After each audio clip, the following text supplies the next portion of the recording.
Hello, good afternoon. To this video is magbablog ako about sa aking tinitirahan. Ito ang aking bahay na bahay kubo na kitchen niya. Ito ang kusina. And then ito ang aking CR. Tagpi-tagpi lang yung CR niya. Pero simentado yan siya. May sariling bowl yan. At pinagawan ko kasi ito ng sariling bowl. Yan, may sariling bowl yan siya.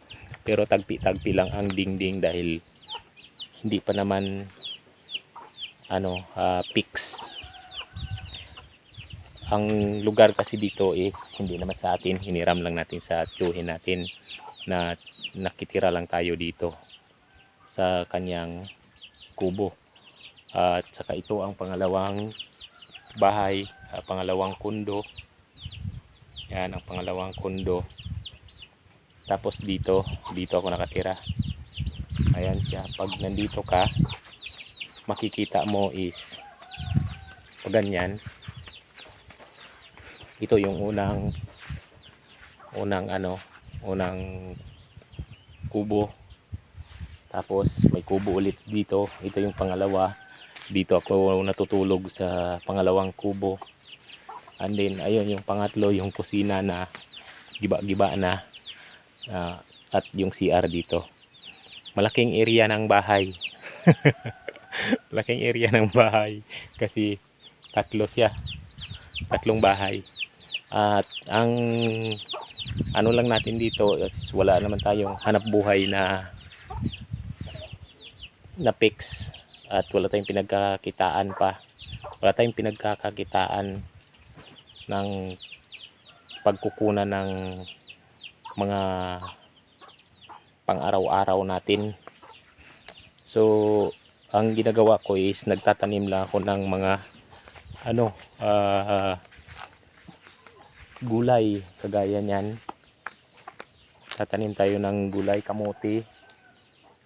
And then ayun yung yung sitaw ko na tinanim. Ayun. So ngayon ay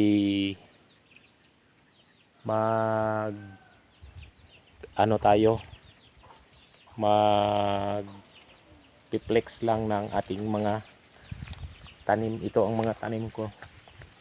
At yung sitaw na yan is dapat yan is dinidiligan siya every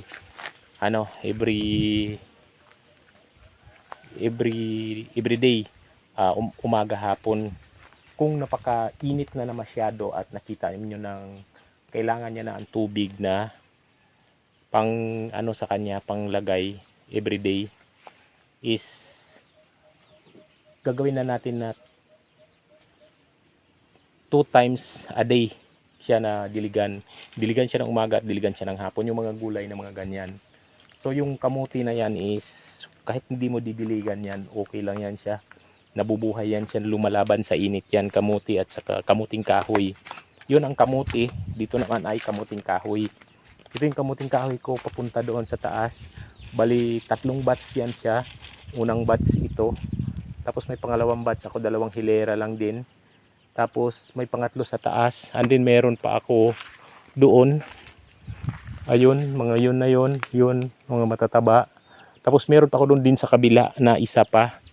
Doon sa kabila, meron pa akong isa na mga kamuting kahoy. At saka ito, bagong tanim ko na kamuting kahoy. Pero tingnan ninyo, ang mga sisiw ng aking manok ay kinakaykay nila yung puno.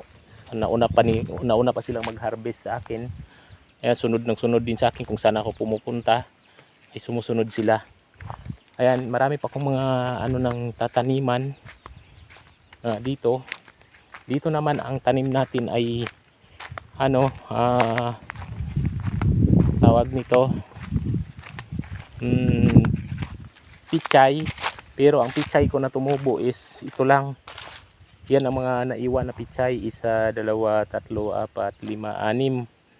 Ayan lang na pichay ang naiwan na tumubo. Yan sila. Ilang piraso lang, maliliit. At dito naman na tanim natin is ito, Ayan, kung nakikita ninyo is mahaba. Mahaba yan siya na okra. Puro okra yan. Puro okra. Ayan. So hindi pa sila nakikita masyado. Kahapon kasi is hindi ko ito diniligan yung mga okra.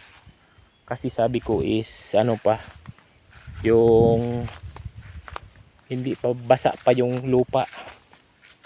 Pero ngayon is didiligan ko sila kasama yung ano, kasama yung doon sa taas, yung ating sitaw. Didiligan ko sila ngayon. Ayan. Ganyan sila karami papunta doon ang ating mga tanim. Okay. Thank you mga langga, mga idol. At hanggang dito na lang ang aking video. Maraming salamat sa inyong lahat. Peace out.